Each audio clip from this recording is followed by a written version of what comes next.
What's up, everybody? It's the Digital World Podcast. You gotta watch this video.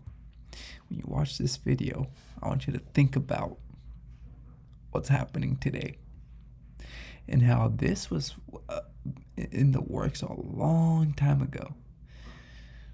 I don't know that these people knew the results of it, but I think they had an idea of what could happen. Take a listen. Mr. Huxley, in your new essays, you state that these various enemies of freedom are pushing us toward a real-life, brave new world, and you say that it's awaiting us just around the corner.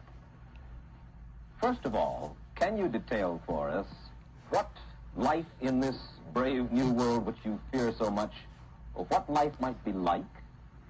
Well, to start with, I think this kind of the dictatorship of the future, I think will be very unlike the dictatorships which we've been familiar with in the immediate past. I mean, take another book prophesying the future, which was a very remarkable book, George Orwell's 1984. But this book was written at the height of the Stalinist regime and just after the Hitler regime. And there he foresaw a dictatorship using entirely the methods of terror, the methods of physical violence.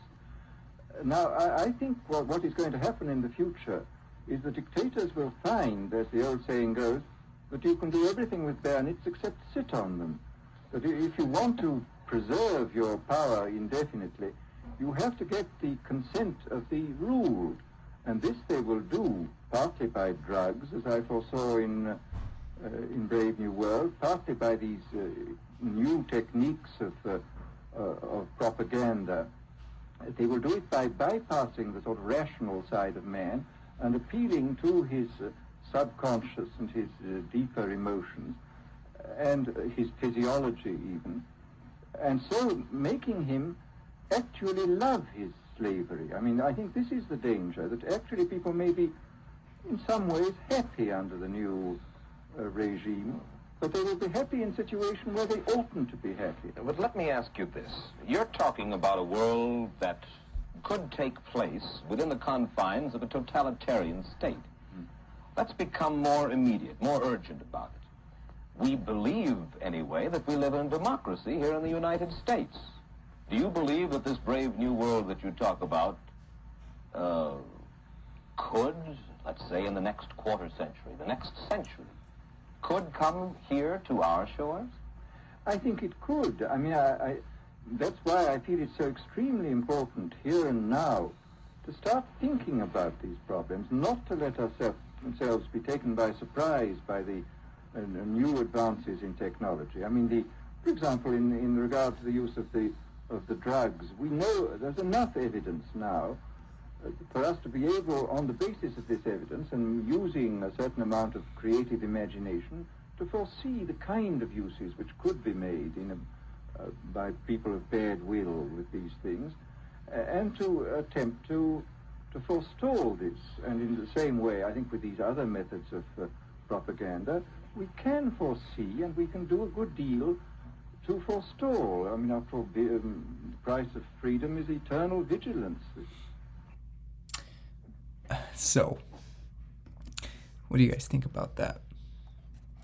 Very thought-provoking, isn't it? And something that really caught me is, you have a totalitarian state in which people consciously agree to be in it, right? They are happy in situations that they want it to be happy.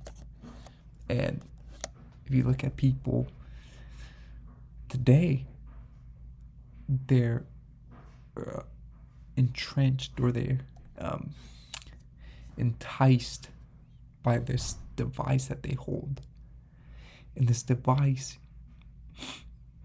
takes away a lot of the happiness that they would experience in the real world.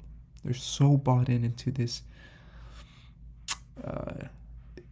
digital verse that they're missing out on the real things that bring happiness. And maybe that's why you're seeing depression in the younger generation, because indeed they think they're getting happiness. Maybe it's just the dopamine that they're getting from the constant rewarding that these social networks give them.